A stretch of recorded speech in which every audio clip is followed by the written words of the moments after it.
Silema Imria. This is the Sidereal Astrology Forecast for the March 2024 new moon. This is going to run us from March 10th all the way to April 8th. And if you didn't know, the 8th is a solar eclipse, so we will talk a little bit about that so you can get prepared. This is also a very special new moon because it is the new moon prior to the spring equinox, which makes it the Babylonian New Year. So happy Babylonian New Year. If you don't celebrate, which I'm sure you don't, happy March new moon. But we had a rocking good time over here, so you're missing out. But before we get into that, be sure to hit the like button. That helps other people find this video. If you're into this type of thing, go ahead and subscribe. I have a promo code in the video description. We're going to do 36% off everything, so you might want to check that out. I also have a link to a ton of free resources. There's also a bunch of books and stuff on my website, SumerianAstrology.com. While you're on there, you go all the way to the bottom of the page, or sometimes it's in the middle of the page. You can subscribe to my newsletter, which I've sent maybe 4 or 5 now in the last 2 or 3 years. I don't even know. I lost count. I don't send many emails unless I think it's something important. But when you do that, you do enter to win a free 1-hour reading of your choice, whatever kind that you want. Although obviously I suggest a natal reading if it's your first time. There's also a link in the video description and on the homepage of the website to a free meditation support group. We don't meditate on the call. We talk about meditation tips and tricks and how bad we suck at meditation and what we're doing that's working. It's a very small group right now, under 10 people.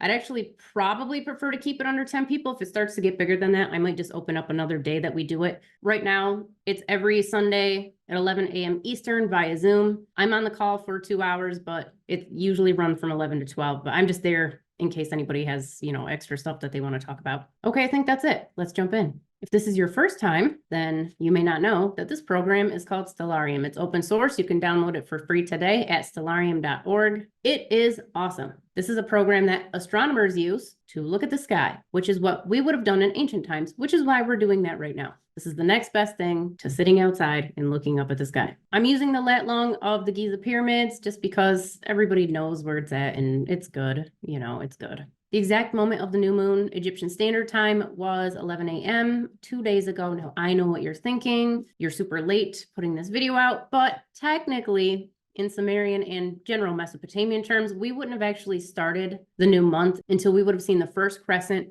right after sunset. I did not see it last night. It was definitely not going to be visible, but it should be visible tonight. So if your sky isn't full of chemtrails, definitely go out and check that out. So this is a very interesting month, namely because this sun-moon conjunction, which is what the new moon is right smack in the middle of Aquarius and Pisces.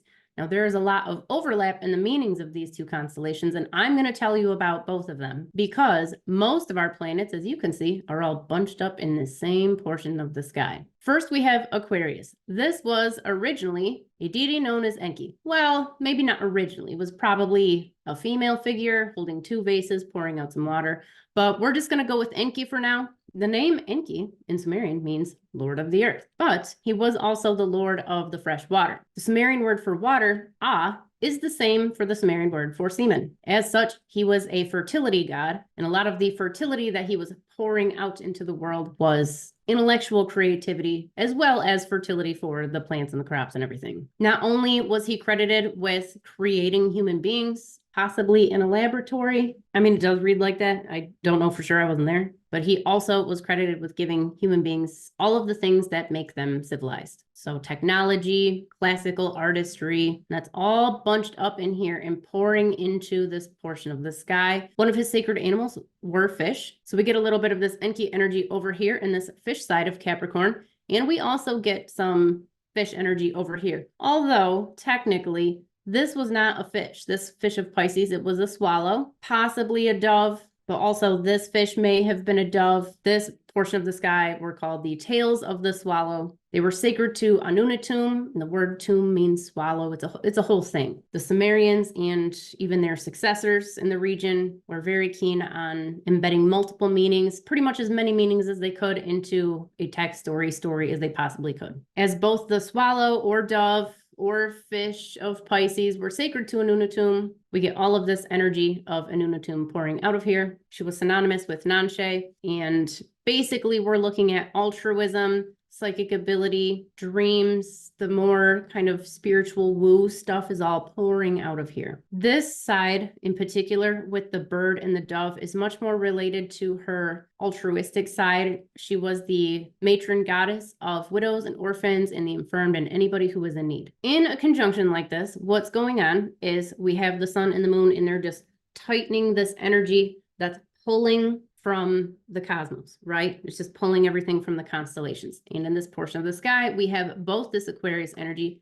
and this Pisces energy. In the sun and the moon, namely the moon, but this conjunction between the two, give us this energetic echo that reverberates throughout the month, which is why we use the new moons for a monthly forecast. This month, what's happening is we are getting intense Aquarius and this Pisces energy over here. Now, what you do with this energy depends on you. How it affects you is going to obviously depend on different factors, including what's going on in your natal chart. How it affects individuals is probably going to be different than how it affects large groups like countries and the world at large. On a global level, this is probably a good thing. We have a lot of communication coming out of Aquarius, which is going to be softened by some of this kinder, more spiritual energy over here. We can even take some of the technological advancements that are coming out of Aquarius, especially with Saturn here, and we can potentially use these more for the benefit of humanity right now. Now, obviously, there's a lot of things that are already in play, but generally, this is a really good placement,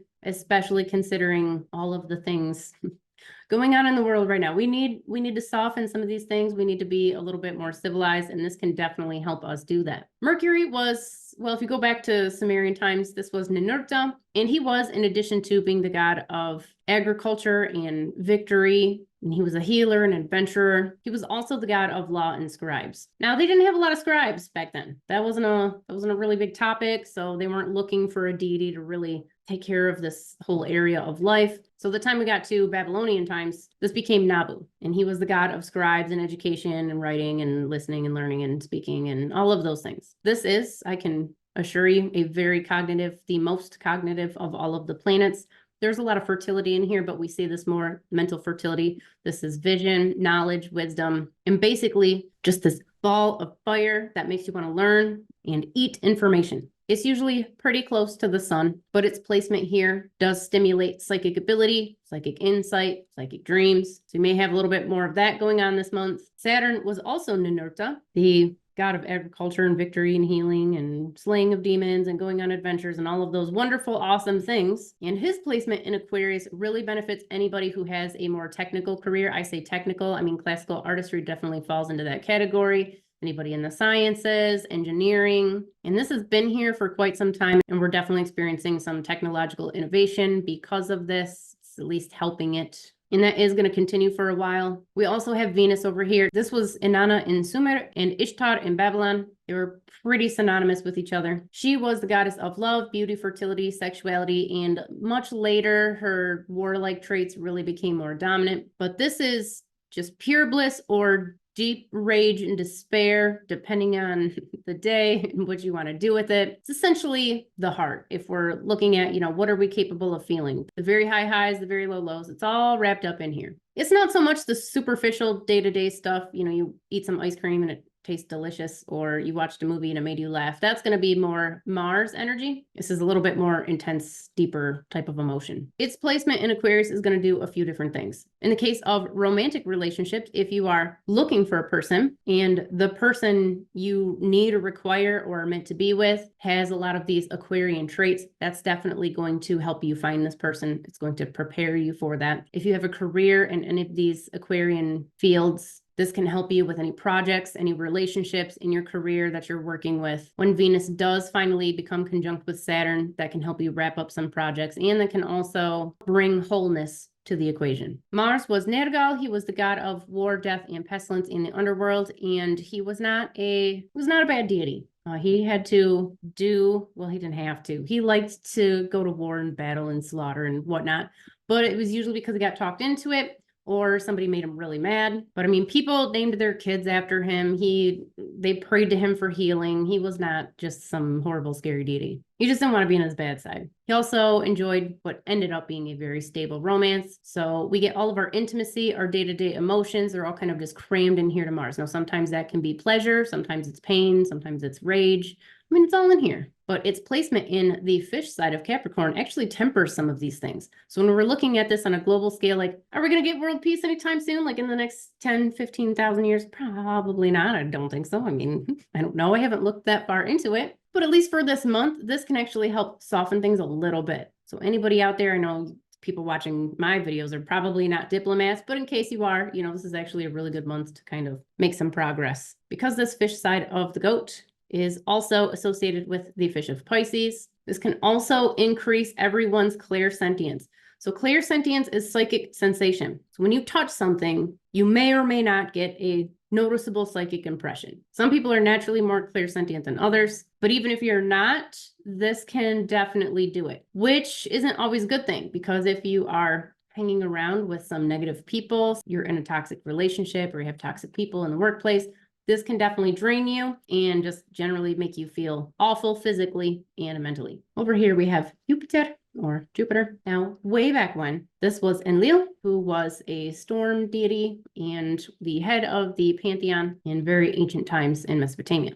Later on, it became Marduk, who was also the head of the pantheon in Babylon. He was arguably a weather deity too, when he threw thunderbolts and lightning bolts and whatnot, called up winds and storms and everything. So, but I mean, he was mostly, we're going to call him like a powerful fertility deity. Even in the form of Enlil, we're still looking at raw, natural, and fertile power. Now, as you can see, this constellation called Aries is actually very small compared to all of the other constellations. That's because it's likely a very recent addition to the zodiac. In Sumerian, it's called Luhunga, which means the hired man. And it wasn't a sheep or a ram. It was just some guy who they hired to come in and help babysit the animals, whatever those animals were. So Aries isn't really that important. What is important is this entity right down here, now known as Ketis. It was originally known as Tiamat, and she was the Babylonian mother goddess, and very long story short, she was slain, and from her corpse, all of space and time was created by this entity right here, Marduk, who was her son and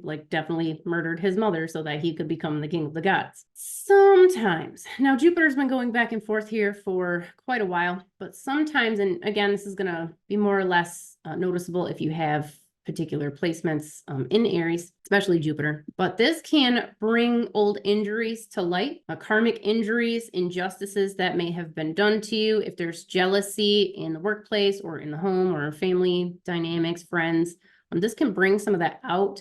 We need to address it when it comes out. There's absolutely no need to just have it keep coming up and then not take care of it. It's here to help you. So take advantage of it while it's there. Additionally, anybody in a creative field, anybody in a position of power, leadership, authority, this favors you heavily. Please channel this effectively and immediately so that it does not become destructive, because it can. If you are not exercising your fertility, your creativity, your sexual energy in a healthy and positive way, it will eat you up inside. So get rid of it. Simple things like physical movement and exercise are definitely good. I'm sure you can get creative and think of some other things to do with this energy. Whatever you do though, don't just let it fester. You got to do something with it. Normally at this time of the video, I go through the whole month day to day and I talk about where the moon's at and what that's doing and so on and so forth. I'm not going to do all of that. I'm going to touch on the big points today, namely because I loathe editing. And if you don't know, it's very difficult for me to stand here and talk to my camera and string sentences together. If I have you in front of me, I have no problem, but to just talk to myself, I know I'm just recording it and I can edit it, and then I just don't do quite as well. It's kind of like going to the gym. If you work out at home compared to working out at the gym,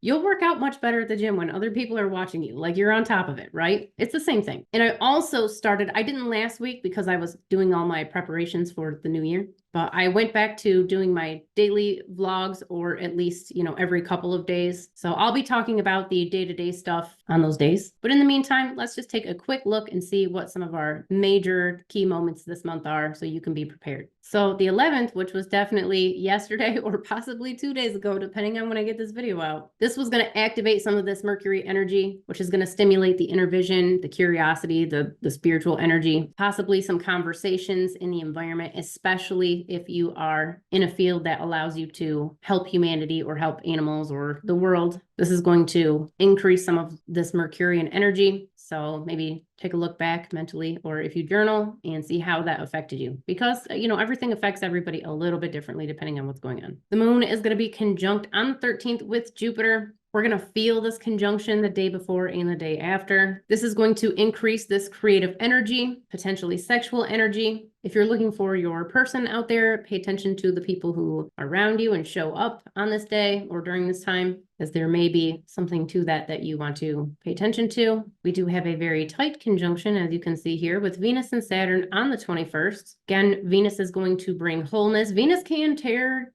things down. So hopefully you're not a train wreck and you have it together relatively, especially as far as your health and your career goes, which is what we're going to look to here for Saturn. But if you've been working on some things, you may wrap them up at this time.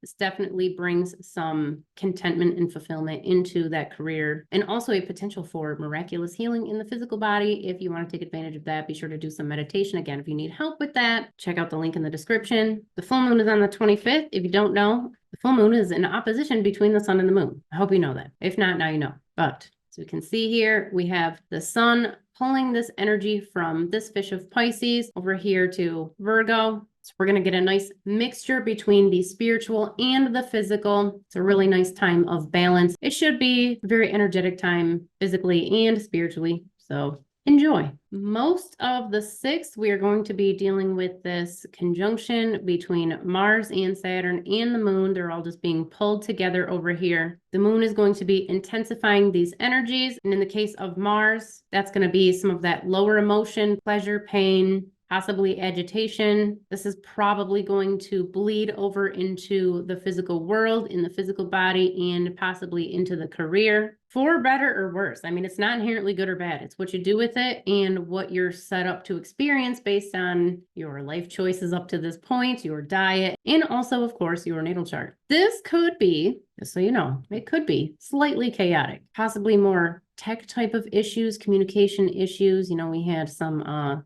things going down with the internet and some of the major tech companies like Google and Instagram and whatever.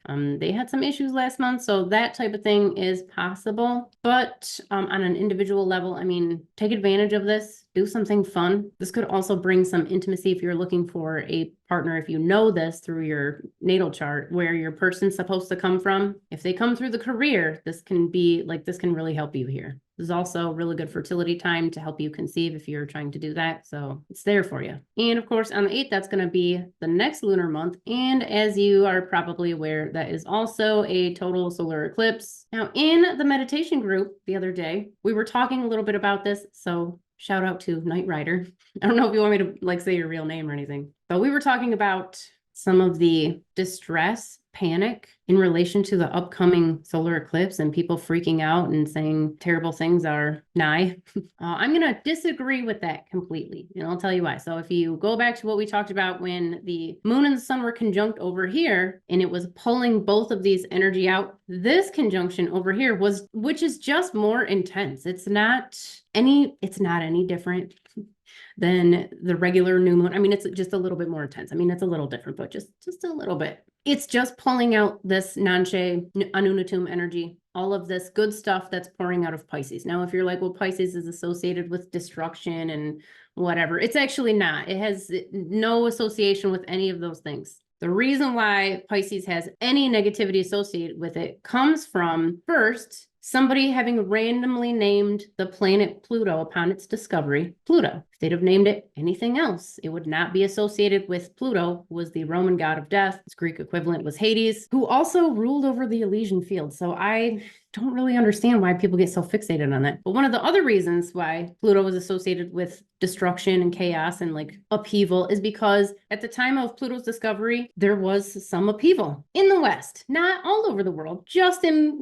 certain portions of the world. So astrologers just took those events and the chaos they were experiencing. They're like, oh well, we discovered this planet now, so I guess now it's associated with all of this stuff going on Earth. That is ridiculous. I try to see other people's points of view, especially when it comes to astrology, because if you can find value in something, that's great. But I'm just going to say, like, that is ridiculous. You cannot take something going on just on planet Earth at a certain time and assign those attributes to a planetary body that you just happened to discover. That would be like finding a new asteroid and naming it Mark Zuckerberg and then just deciding that that asteroid had everything to do with social media. That's silly. Okay, that's what modern astrologers do. And that's where all of the negativity comes from in relation to Pisces. So now you know. Now, our solar eclipses and lunar eclipses just very mundane, and they don't really do anything in addition to the regular new moon or full moon. It depends. Do you want it to? Do you want to get more out of it? Then yeah. Is your average person who has no idea what's going on and they're stressed and they're trying to pay their bills and show up to work and feed their kids, is it going to make a difference? Probably not. But it's enough of an impact that if you want to take advantage of it, you absolutely can. You can just get that tighter, laser-like energy pouring out of Pisces. But generally, it's going to be spiritual. It's going to be generous. It's going to be kind and loving. It's a great day to meditate, get some deeper insight, maybe fast if you want to try that and see if your insight is even more intense, have some transcendental experiences. It's definitely there for you. And that was like an hour of recording, and that's going to end up being 10 minutes long. So I have a lot more editing to do than I had hoped, but that's all right. If you haven't already, be sure to like and subscribe if you know anybody who might find this valuable. Don't forget to share. If you have any specific areas of life this month that you would like me to focus on or have any questions about, let me know. Either put it in the comments. My contact information is all over my website, SumerianAstrology.com. I mean, I guess I can just give you my email. It's just SumerianAstrology@gmail.com. Pretty straightforward. I did record the Path of the Moon video. I will be putting that out in tiny little bits at first, and then I'll do the whole thing all at once. Same thing that I'm doing with the Moon and the Signs video, and then after the Moon and the Signs, we'll be going, probably we'll do the Suns and the Sign next time. So again, like, share, subscribe, and I will see you next time. Salima.